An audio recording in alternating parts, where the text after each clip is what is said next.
अभिषेक है और आप सभी का स्वागत है मेरी साइंस की क्लासेस में। बच्चों, ये क्लासेस उन सभी बच्चों के लिए हैं जो 10th क्लास में इस बार अपेयर हुए हैं और ये क्लासेस उन बच्चों के लिए भी है जो आफ्टर 10th साइंस स्ट्रीम को लेना चाहते हैं। तो बच्चों, आज की क्लास में हम लोग बात करेंगे केमिस्ट्री के first chapter chemical reaction and equation. इस चैप्टर को पढ़ने से पहले कुछ बेसिक्स के बारे में जान लेते हैं बच्चों। जैसे कि प्रीवियस क्लासेस में आप लोगों ने मैटर के बारे में पढ़ा, तो मैटर क्या होता है बच्चों? Anything which having mass and occupies space और volume and having properties of inertia and feel by sensory organs. यानी ऐसी कोई भी चीज जिसका अपना कुछ द्रव्यमान हो और जो जगह घेरती हो, जिसकी अपनी एक प्रॉपर्टी हो जो फिजिकली रजिस्ट करती हो और जिसको हम सेंस ऑर्गन से रियलाइज कर सकते हैं। तो मैटर के एग्जांपल के तौर पे आप लोगों ने पढ़ा था air, water, cloud, sugar crystal, plant, human, animals etcetera. हमारे आसपास जो भी चीजें हमें दिखाई देती है वो सभी मैटर है। एनर्जी मैटर नहीं होती बच्चों। Energy, heat, light, sound, they are not considered as a matter. Matter अब किससे बना होता है? तो matter is made up of atoms, smallest particle, and that is called atoms. यानी matter is made up of smallest particle called atoms, मिलकर बना होता है। अब एटम क्या होते हैं बच्चों? एटम ऐसे पार्टिकल्स होते हैं जो अपनी सारी की सारी केमिकल प्रॉपर्टीज को रिटेन करते हैं, जो इंडिपेंडेंट कर भी सकते हैं एग्जिस्ट और नहीं भी। एटम में और may not exist independent and they take part in a chemical reaction. अब जब दो एटम आपस में कंबाइन होते हैं केमिकली तो बनते हैं मॉलिक्यूल्स। एंड सब्सटेंस की बात करते हैं तो सब्सटेंस क्या होते हैं? Substance such kind of matter which has specific composition and chemical properties. ठीक है, तो उन्हें बोला जाता है substance. Every element, every pure element and compound is a substance. अब एलिमेंट कैसे कहा जाता है? Element is a fundamental matter. Element fundamental matter को कहा जाता है और एलिमेंट ऐसे मैटर होते हैं जिनको किसी भी फिजिकल प्रोसेस या केमिकल प्रोसेस से सिंपलर प्रोडक्ट्स में नहीं तोड़ सकते। कंपाउंड क्या होते हैं? कंपाउंड ऐसे मॉलिक्यूल जो दो डिफरेंट एटम से केमिकली कंबाइन होते हैं तो उन्हें हम कंपाउंड्स कहते हैं, जैसे वाटर, ग्लूकोज। और उसके बाद हमने बात की थी 9th में मिक्सचर के बारे में। And when two or more substances are mixed together and no chemical reaction occur, and that is called mixture. इस चैप्टर को पढ़ने से पहले हम बात करते हैं, जैसे इस चैप्टर का नाम है chemical reaction and equation. Chemical reaction का मतलब क्या है? When two or more substances react together to form new products or new compounds is called chemical reaction. But जब भी आप कोई केमिकल चेंज देखते हो तब आप बोलते हो केमिकल रिएक्शन हुई। लेकिन बात कर लेते हैं चेंजेस की। हमने प्रीवियस क्लासेस कभी 7th में हमने पढ़ा था या 9th में हमने पढ़ा था कि there are two type of changes, physical change and chemical change. Physical change वो चेंजेस होते हैं जिनमें नए सब्सटेंस फॉर्म नहीं होते, ये चेंजेस टेम्पररी होते हैं। लेकिन केमिकल चेंज वो चेंजेस होते हैं जिनमें सब्सटेंस की प्रॉपर्टीज बिल्कुल डिफरेंट होती हैं, जिसमें नए सब्सटेंस फॉर्म होते हैं। तो बात कर लेते हैं केमिकल चेंज क्या होते हैं बच्चों। Such change in which composition and chemical properties of the substance gets changed, यानी ऐसे चेंज जिसमें किसी भी सब्सटेंस की केमिकल प्रॉपर्टीज एंड उसकी कंपोजिशन बिल्कुल बदल जाती है बच्चों। और ये जो चेंजेस होते हैं यानी during chemical change new substance with different properties are formed and these changes are permanent. They cannot be reversed by any simple physical method. यानी ये किसी सिंपल फिजिकल मेथड से रिवर्स नहीं किए जा सकते हैं। और केमिकल चेंज अकर ओनली एप्रोप्रिएट कंडीशन, जैसे कि यहाँ लिखा हुआ है केमिकल चेंज अकर ओनली अंडर प्रॉपर कंडीशन। यानी केमिकल चेंज जब भी होते हैं तो काफी लार्ज अमाउंट में हीट एब्जॉर्ब और इवॉल्व होती है। तो ये बात भी आप लोगों को पता होनी चाहिए। हम अपने डेली लाइफ में बहुत सारे केमिकल चेंज देखते हैं बच्चों, जैसे कि आप ऑब्जर्व करते हैं रस्टिंग ऑफ आयरन। जैसे हम एग्जांपल के तौर पे ले सकते हैं यहाँ पर रस्टिंग ऑफ आयरन।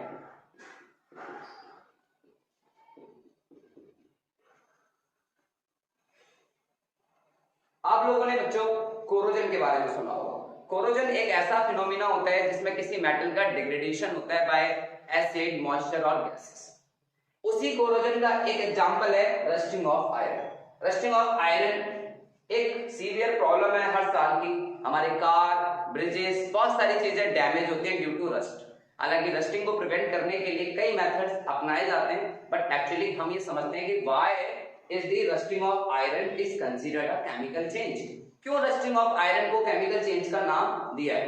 क्योंकि यहाँ केमिकल रिएक्शन होती है, नए सब्सटेंस फॉर्म होते हैं, बट उनकी प्रॉपर्टीज कैसे डिफरेंट होती है एक बार डिस्कस कर लेते हैं बच्चों। जैसे आप सभी लोगों ने सुना होगा कि जब आयरन को मॉइस्चर यानी ह्यूमिड एयर से रिएक्ट किया जाता है या ह्यूमिड एयर में रखा जाता है तो उसके ऊपर एक ब्राउन फ्लैकी लेयर डिपॉजिट हो जाती है। तो आयरन जब मॉइस्चर से रिएक्ट करता है बच्चों तो ये बन जाता है आपका रस्ट, ये बन जाता है आपका रस्ट। यानी आयरन जब moisture is a mixture of oxygen and water, तो आयरन जब ऑक्सीजन और वाटर यानी एक मॉइस्चर से रिएक्ट करता है तो ये बन जाता है हमारा iron oxide Fe2O3.X2 and this is called hydrated iron oxide. This is called hydrated iron oxide and this is called rust. This is a chemical reaction, but इस रिएक्शन को बैलेंस करना भी जरूरी है because to follow the law of conservation of mass. हम इस reaction को balance कर देते हैं बच्चों 2Fe 3/2O2 और 0.X2 यानी X water molecule and this is called moisture. This is called moisture or humid air. तो आप लोग एक चीज नोटिस कीजिए, ये जो आयरन है, ये जो आयरन है इसके ऊपर एक रेडिश ब्राउन कलर की लेयर डिपॉजिट हो गई है। तो देखते हैं केमिकल चेंज और केमिकल प्रॉपर्टीज में क्या क्या फर्क आया। तो आयरन की बात करें तो बच्चों आयरन जो होता है उसका जो अपीयरेंस होता है वो स्टील ग्रे होता है, ठीक है, बट रस्ट का जो अपीयरेंस होता है वो रेडिश ब्राउन होता है, रेडिश ब्राउन। आयरन जो है वो हार्ड होता है बच्चों, बट रस्ट जो है वो सॉफ्ट होती है। रस्ट जो होती है बेटा सॉफ्ट होती है। आयरन मेलेबल होते हैं। मेलेबल एक मेटल की प्रॉपर्टी होती है जिस प्रॉपर्टी की वजह से किसी भी मेटल को थिन शीट्स में कन्वर्ट किया जा सकता है। इसको हिंदी में बोला जाता है आघात वर्धता। आयरन मेलेबल होते हैं बच्चों। रस्ट आपकी ब्रिटल होती है। ब्रिटल मतलब इट ब्रेक इनटू पीसेस, यानी it break into pieces. This is the property of non metal. Iron का मैग्नेटिक नेचर होता है बट रस्ट का नॉन मैग्नेटिक नेचर होता है।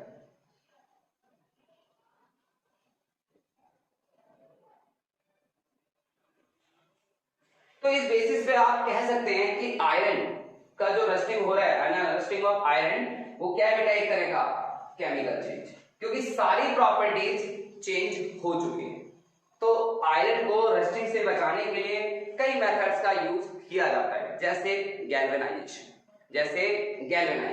गैल्वेनाइजेशन में क्या करते हैं कि coating of zinc over iron metal, कई तरह की इलेक्ट्रोप्लेटिंग भी की जाती है आयरन को रस्टिंग से बचाने के लिए। तो rusting of iron is a chemical change. तो आपको सेकंड एग्जांपल देख लेते हैं हम लोग बेटा,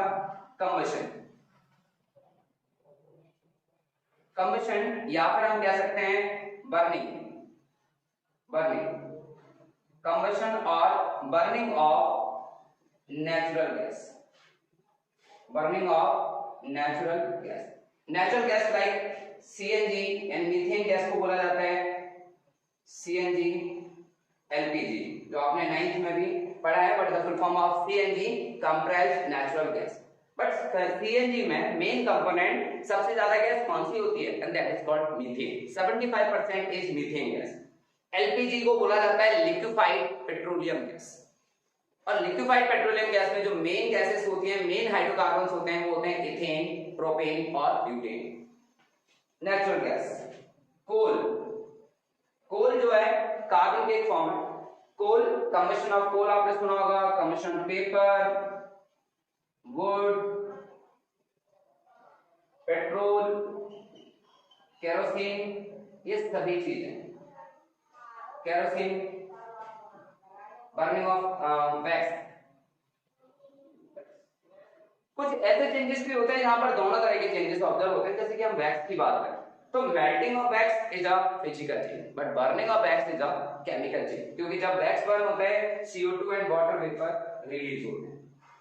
तो जो जैसे कि हमने देखा कि कंबशन, एंटोनी लॉरेंट लैवेजियर ने बताया कि oxygen gas is the supporter of combustion. जैसे अगर आप बात करें यहाँ पर नेचुरल गैस जैसे मीथेन को, लेकिन मीथेन को या कार्बन को जब भी बर्न किया जाता है, फॉर एग्जांपल कार्बन मतलब कोल, कोल को ऑक्सीजन के साथ जब बर्न किया जाता है तो आपका कार्बन डाइऑक्साइड प्रोड्यूस होती है। कार्बन डाइऑक्साइड के साथ साथ यहाँ पर हीट एंड लाइट भी प्रोड्यूस होती है बच्चों। तो हम बोल सकते हैं कि यहाँ पर एक कोल जो सॉलिड फॉर्म में था वो कन्वर्ट हो गया एक गैसेस की फॉर्म में, एक कंपाउंड की फॉर्म में, यानी केमिकल रिएक्शन हो गई। केमिकल रिएक्शन मतलब जहां पर दो सब्सटेंस रिएक्ट करते हैं और नए कंपाउंड्स बनाते हैं, मतलब एक तरह के मॉलिक्यूल्स बना दिए उन्होंने।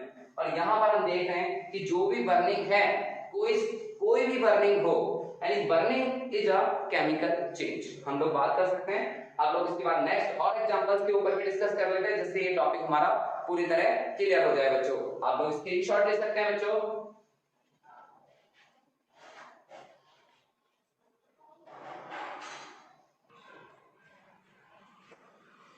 तो बच्चों जैसे कि अभी हमने बात की rusting of iron and combustion और burning of natural gas, petroleum, kerosene oil, wax, paper, wood. अब हम बात करते हैं कुछ और एग्जांपल्स की। जैसे हम बात कर सकते हैं एग्जांपल नंबर 3, फर्मेंटेशन। तो बच्चों फर्मेंटेशन आप लोगों ने सुना होगा, फर्मेंटेशन ऑफ शुगर और समटाइम्स स्टार्च। ठीक है, एग्जांपल के तौर पे हम बात कर सकते हैं जैसे grapes, fermentation of grapes, grapes का फर्मेंटेशन हो जाना। फर्मेंटेशन टेक्निक बच्चों सबसे पहले 1857 में लुईस पास्चर ने बताई थी।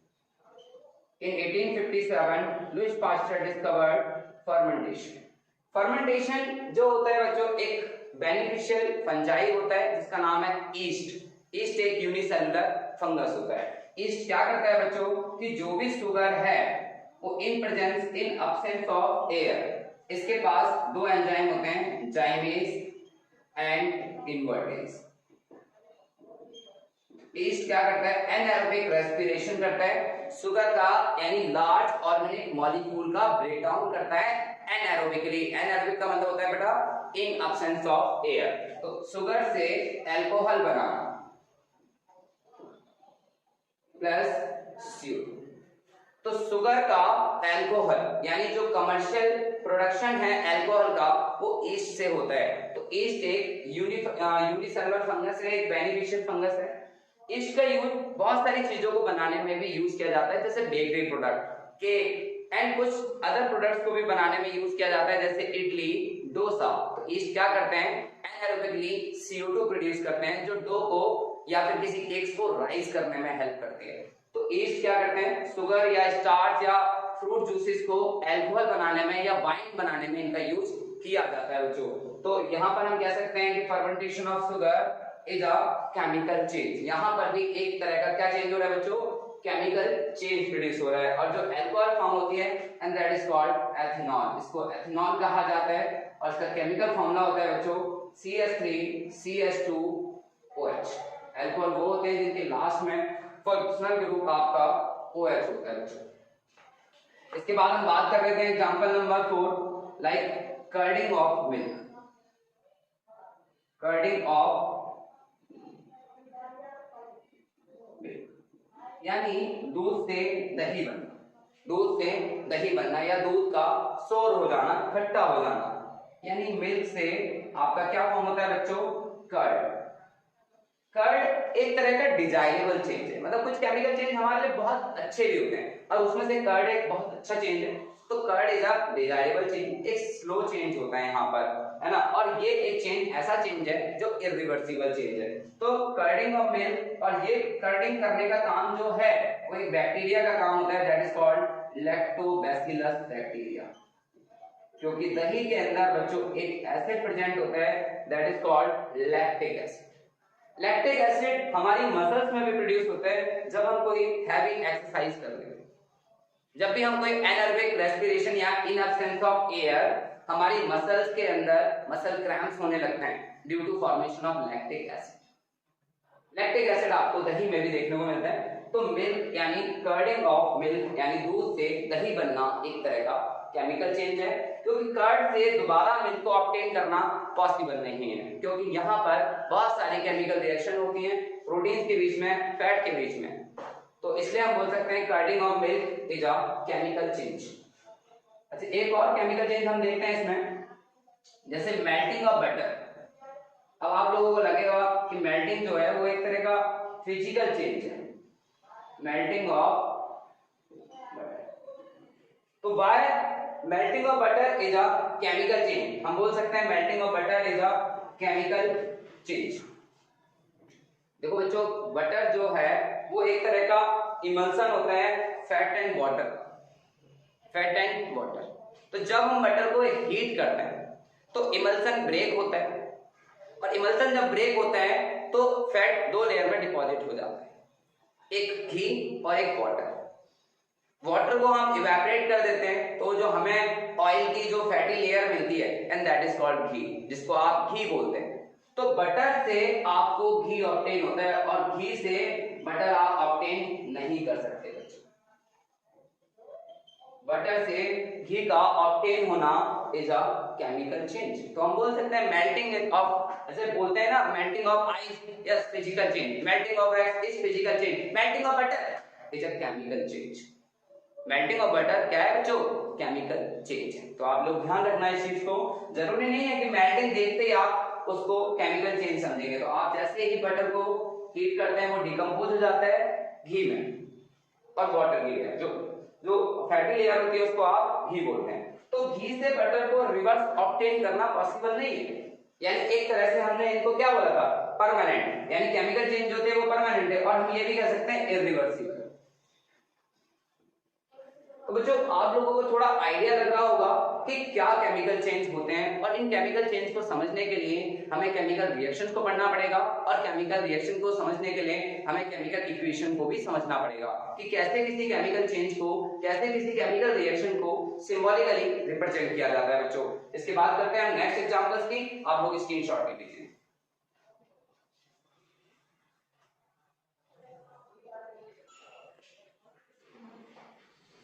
तो बच्चों बात करते हैं कुछ और एग्जांपल की, जैसे कि अभी हमने फर्मेंटेशन के बारे में देखा, कर्डिंग ऑफ मिल्क के बारे में देखा, और कुछ एग्जांपल और भी ले लेते हैं हम लोग, जैसे cooking of food. Cooking of food is a chemical change. अब समझिए cooking of food, why cooking of food is considered is chemical change. When A food is cooked many chemical reaction occur। जब भी किसी food को cook किया जाता है तो बहुत सारी केमिकल रिएक्शन होती है, and the taste and chemical structure of food gets changed, and it is not possible to recover the raw material और flour from the cooked food. यानी पॉसिबल नहीं होता कि वो रॉ मटेरियल कुक्ड फूड से दोबारा ऑब्टेन हो जाएं, यानी इसीलिए कहा जाता है cooking of food is a chemical change. Understood कि जो भी फूड हमने कुक्ड किया है रॉ मटेरियल से, उसकी वजह से उस फूड का टेस्ट भी चेंज हो गया और केमिकल स्ट्रक्चर भी चेंज हो गया, ठीक है, जिसकी वजह से हम रॉ मटेरियल्स को और फूड आइटम से दोबारा ऑब्टेन नहीं कर सकते। तो इसीलिए कहा जाता है cooking of food is a chemical change. Next है digestion of food. Digestion of food is a chemical change. How? Digestion of food is a chemical change. During digestion, food is broken down into simpler molecules like carbohydrate break down into glucose, protein is broken down into amino acids, and fat is broken down into glycerol and fatty acids. And the structure is entirely different of these molecules, and it is not possible to obtain a food item from these molecules. So digestion is a irreversible, यानी in simpler molecule से हम दोबारा से food obtain नहीं कर सकते, इसीलिए कहा जाता है digestion is a chemical change, यानी digestion of food is a chemical change. Bursting of crackers. Bursting of crackers is a chemical change. When a cracker is burst, sound, heat, light and smell produce. Smell यानी pungent smelling, and this called air pollution. तो bursting of cracker is a chemical change. क्यों? क्योंकि यहाँ पर हम कुछ observation देखते हैं, हम लोग देखते हैं साउंड प्रोड्यूस हो रही है, हम लोग देखते हैं हीट प्रोड्यूस हो रही है, लाइट प्रोड्यूस हो रही है, हम लोग देखते हैं स्मेल प्रोड्यूस हो रही है। वो जो स्मेल होती है वो पंजेंट स्मेलिंग होती है, पॉइजनस गैसेस होती हैं और यही गैसेस आपकी पॉल्यूशन कॉज करती हैं, एयर पॉल्यूशन कॉज। ये स्मेल पंजेंट भी हो सकती है, फॉल स्मेल भी हो सकती है। तो this is a chemical change. और भी हमारे पास कुछ एग्जांपल हैं, वो डिस्कस करते हैं, आप लोग नोट कीजिए।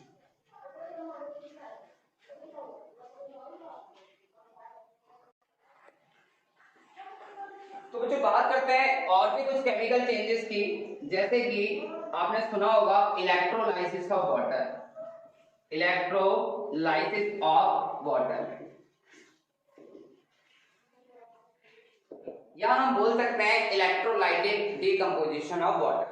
बच्चों वाटर का जो फॉर्मूला होता है वो H2O होता है, ठीक है। तो किसी भी वाटर मॉलिक्यूल के अंदर से जब करंट पास किया जाता है, इलेक्ट्रिसिटी पास की जाती है, it will break down into two gases, hydrogen and oxygen, जिनसे वो कंबाइन हुआ था। तो यहाँ पर टू वाटर मॉलिक्यूल लेते हैं हम लोग और ये ब्रेक डाउन हो जाता है hydrogen and oxygen gas, hydrogen and oxygen gas.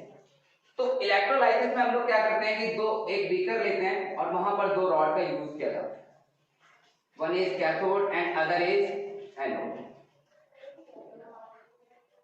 One is cathode and other is anode. Cathode जो होती है बच्चों वो आपकी नेगेटिव होती है और जो एनोड है वो आपकी पॉजिटिव होती है। अब यहाँ पर कौन सी गैस कहां पर जाकर रिलीज होगी? हाइड्रोजन जो है वो आपकी कैथोड पर मिलेगी और ऑक्सीजन गैस जो है वो आपके एनोड पे रिलीज होती है। तो ये चीज आप लोगों को क्लियर होना चाहिए कि प्योर वाटर तो नहीं, इसमें थोड़ा सा सल्फ्यूरिक एसिड लगा दिया जाता है या मिला दिया जाता है, तो जिसकी वजह से जैसे ही हम इसमें करंट पास करते हैं, जैसे ही हम करंट पास करते हैं इसके अंदर से एक करंट प्रोड्यूस हो जाता है, आयंस प्रोड्यूस हो जाते हैं और वाटर आपका हाइड्रोजन एंड ऑक्सीजन गैस में ब्रेक डाउन हो जाता है। तो electrolysis of water is a chemical change. Example और ले सकते हैं हम लोग, राइपनिंग ऑफ फ्रूट्स, फलों का पकना, फलों का पकना।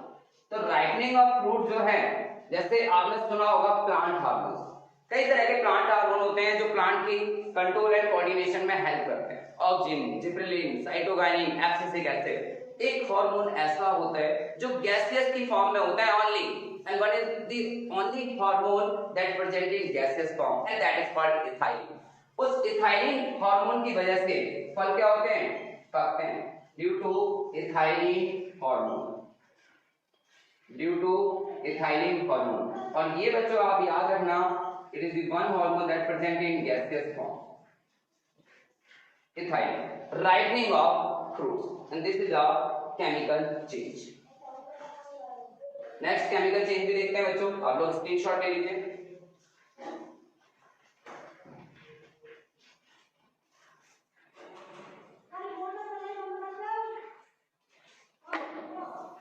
इसके बाद बात करते हैं बच्चों कुछ और भी केमिकल चेंजेस की, जैसे respiration by living organism, respiration by living organism. जितने भी लिविंग ऑर्गेनिज्म है, चाहे वो प्लांट्स हो चाहे वो एनिमल्स हो, रेस्पिरेशन एक सेलुलर प्रोसेस होता है जिसमें एनर्जी रिलीज होती है। अगर हम ह्यूमन बीइंग के अंदर बात करें तो ग्लूकोज का ऑक्सीडेशन हो जाता है, ग्लूकोज का ऑक्सीडेशन हो जाता है, यानी ग्लूकोज ऑक्सीजन से रिएक्ट करता है। और ये रिएक्शन जो होती है बच्चों, आपने सुना होगा सेल के अंदर एक पावर हाउस ऑफ सेल कहा जाता है, ठीक है, एक ऑर्गेनेल होती है जिसको बोलते हैं माइटोकॉन्ड्रिया। ये रिएक्शन वहां पर होती है। एक्चुअली जब आप पढ़ेंगे तो ग्लूकोज का सेल के अंदर जब पहुंचता है ग्लूकोज, तो उसका ग्लाइकोलाइसिस हो जाता है, यानी वो पाइरुवेट में टूट जाता है। और पाइरुवेट आपका फाइनली जब क्रैश साइकिल होती है माइटोकॉन्ड्रिया के अंदर, तो वो आपका carbon dioxide, water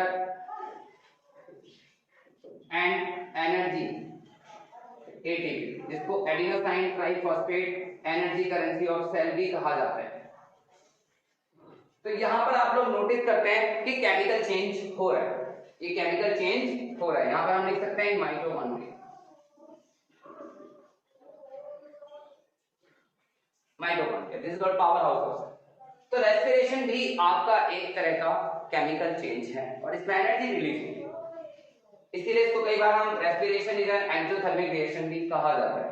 and last, one of the most important reaction on the earth is photosynthesis. बच्चों, हमारे अर्थ पे सबसे इंपोर्टेंट केमिकल रिएक्शन जो है वो फोटोसिंथेसिस। फोटोसिंथेसिस में ऑक्सीजन प्रोड्यूस होती है बच्चों, लाइफ सेविंग गैस, जिसको कहा जाता है लाइफ सेविंग गैस। तो फोटोसिंथेसिस नाम में ही पता लग रहा है, फोटोसिंथेसिस। फोटो माने लाइट, सिंथेसिस माने प्रोसेस, कि लाइट की वजह से फूड प्रिपेयर करना। फोटोसिंथेसिस टू मेक, मतलब फोटो माने लाइट, सिंथ माने मेक मतलब बनाना, और एसिस मतलब प्रोसेस। फोटोसिंथेसिस में क्या होता है कि जितने भी ग्रीन प्लांट्स होते हैं, जितने भी ग्रीन प्लांट्स, तो और ग्रीन प्लांट्स क्या करते हैं, हमारे एटमॉस्फेयर से CO2 एब्जॉर्ब करते हैं with the help of stomata present in leaves, they are the tiny pores, and water from the roots, and CO2 and water in presence of sunlight and chlorophyll, in presence of sunlight and chlorophyll। chlorophyll यहाँ पर energy converter है, it trap the sunlight and convert into chemical energy। Chemical energy break down करता है water को into oxygen and hydrogen, और carbon dioxide का यहाँ पर रिडक्शन होता है। रिडक्शन का मतलब हाइड्रोजन का ऐड हो जाना, तो यहाँ पर जो फॉर्म हो रहा है बच्चों वो ग्लूकोज फॉर्म हो जाता है, और oxygen as a by product release हो जाती है। बाई प्रोडक्ट बच्चों बोला जाता है वेस्ट प्रोडक्ट को। तो बैलेंस कर लेते हैं 6CO2 6H2 एंड 6O। यहाँ पर जो ऑक्सीजन है वो बाई प्रोडक्ट। तो यहाँ पर क्या हो रहा है कि इनऑर्गेनिक मॉलिक्यूल से एक ऑर्गेनिक मॉलिक्यूल तैयार हो रहा है बच्चों। इनऑर्गेनिक मॉलिक्यूल से एक ऑर्गेनिक मॉलिक्यूल तैयार हो रहा है। इस थ्योरी को वाइटल फोर्स थ्योरी कहता है। बट वाइटल फोर्स थ्योरी का ये मानना था कि जितने भी लिविंग ऑर्गेनिज्म हैं वही ऑर्गेनिक मॉलिक्यूल बना सकते हैं। बट एक साइंटिस्ट थे बोलर, फ्रेडरिक बोलर, उन्होंने अमोनियम साइनाइड से यूरिया बना दिया। तो अमोनियम साइनाइड से यूरिया बना, और यूरिया जो था वो आपका ऐसा पहला ऑर्गेनिक कंपाउंड था जो इनऑर्गेनिक से बनाया गया, जो गैसेस से बनाया गया। यानी यूरिया एक फर्टिलाइजर है जिसका यूज एग्रीकल्चर में किया जाता है to provide the nutrients to the plants. जब भी प्लांट्स के अंदर न्यूट्रिएंट्स की कमी हो जाती है तो उसको प्रोवाइड करने के लिए, न्यूट्रिएंट्स की कमी को पूरा करने के लिए हम लोग यूरिया देते हैं, एक फर्टिलाइजर देते हैं। तो ये सभी केमिकल रिएक्शन से आप लोगों ने आज जो सीखा वो ये सीखा कि जो भी केमिकल चेंज होते हैं वो आपके ऐसे चेंज होते हैं जिसमें नए सब्सटेंस फॉर्म होते हैं, परमानेंट चेंज होते हैं। इनको रिवर्स करना नॉर्मल सिंपल मेथड से पॉसिबल नहीं होता, ये एक अंडर प्रॉपर कंडीशन में ही होते हैं, और इनमें काफी अमाउंट ऑफ एनर्जी का एब्जॉर्प्शन भी होता है और इवॉल्व भी होता है। जैसे कि फोटोसिंथेसिस है, तो फोटोसिंथेसिस कैसी रिएक्शन है आपकी एंडोथर्मिक, ये यहाँ पर हीट को एब्जॉर्ब किया जा रहा है। लेकिन रेस्पिरेशन जो है वो एक एक्सोथर्मिक रिएक्शन है, क्योंकि यहाँ पर हीट रिलीज हो रही है along with the formation of product. तो इसके बाद हम बात करते हैं बच्चों केमिकल रिएक्शन की। तो केमिकल रिएक्शन को समझने से पहले हमें इस टॉपिक को जानना बहुत जरूरी था, क्योंकि इस टॉपिक में है हमारा केमिकल चेंज। कुछ हमने बेस्ट एग्जांपल देखे जिससे आप क्लियर हो गया होगा बच्चों आप लोगों को कि केमिकल चेंज होते क्या है। बच्चों नोट कीजिए आप।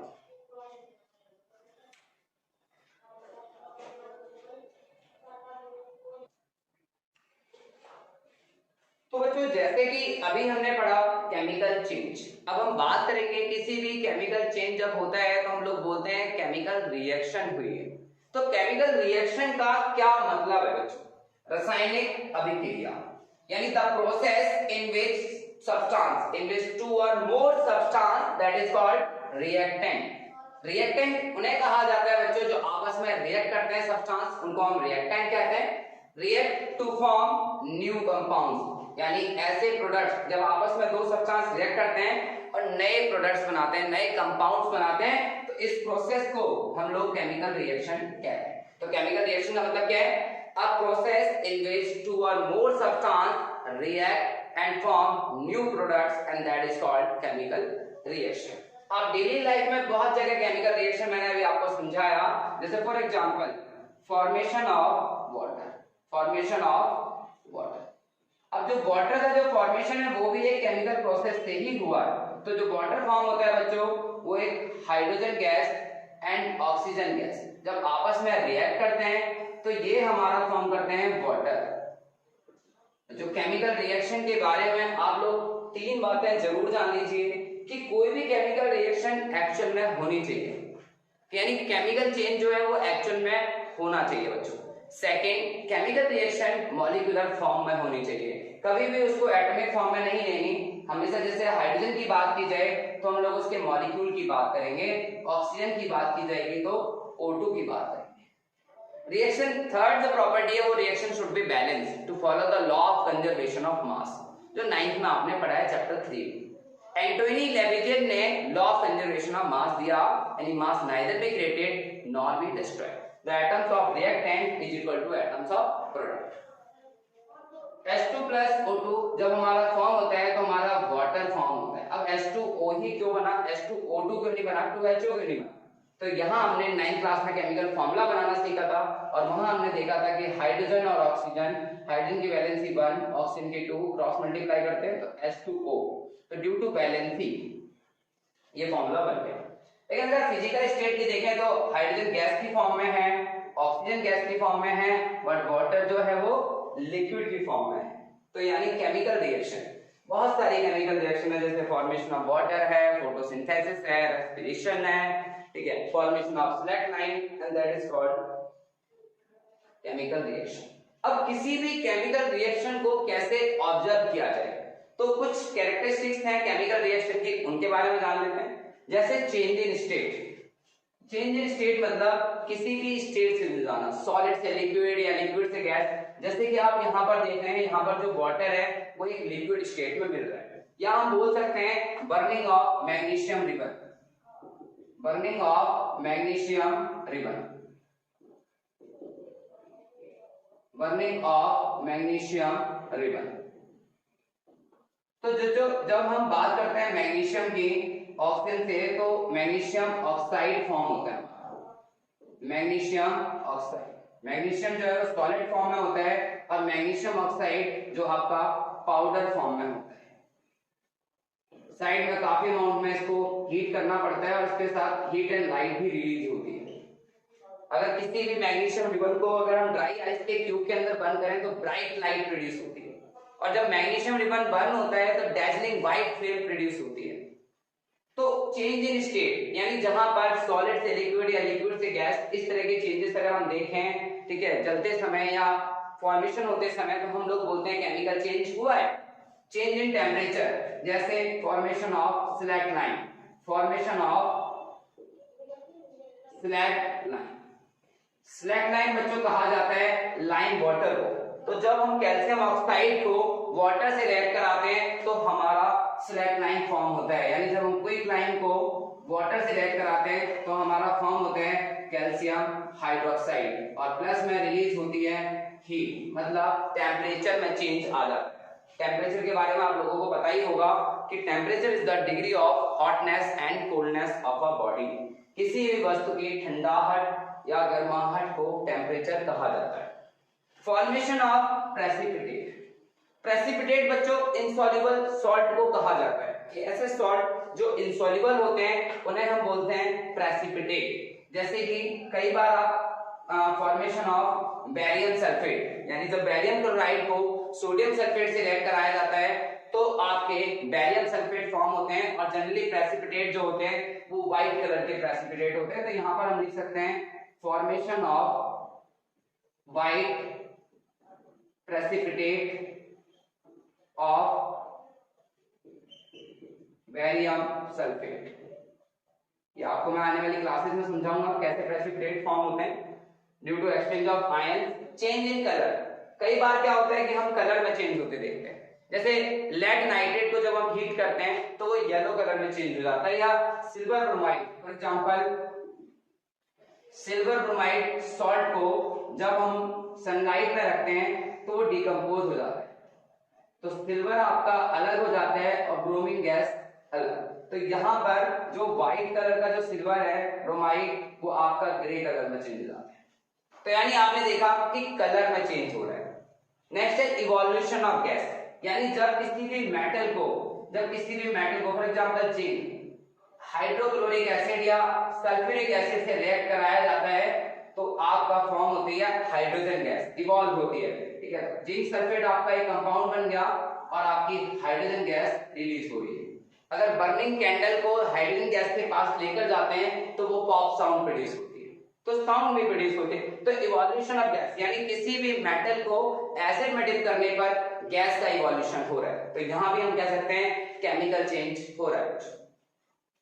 चेंज इन स्मेल एंड में अब स्मेल में भी प्लेजेंट और स्मेल में भी पंजेंट। जैसे बस्टिंग ऑफ क्रैकर्स, तो जब बस्टिंग ऑफ क्रैकर होते हैं तो पंजेंट स्मेलिंग की गैस प्रोड्यूस होती है, पॉइजनस गैस प्रोड्यूस होती है। फूड का स्पॉइल हो जाना, spoilage of food and that is called rancidity. तो जब फूड स्पॉइलेज हो जाता है तो उससे भी एक फॉल स्मेल आने लगती है, एक दुर्गंध आने लगती है।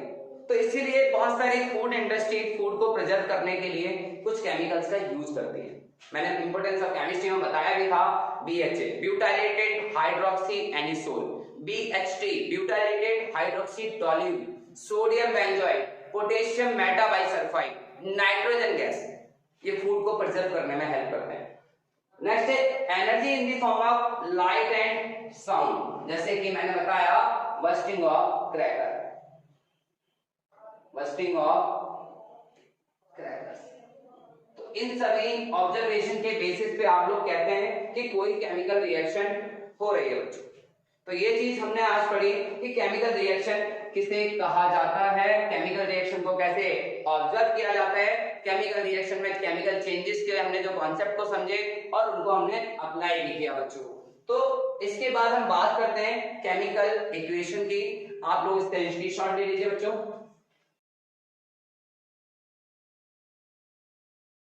अभी तक हम लोगों ने पढ़ा chemical change, chemical reactions, chemical reaction की कैरेक्टरिस्टिक्स। अब हम बात करते हैं किसी भी केमिकल रिएक्शन को कैसे रिप्रेजेंट किया जाता है सिंबॉलिकली।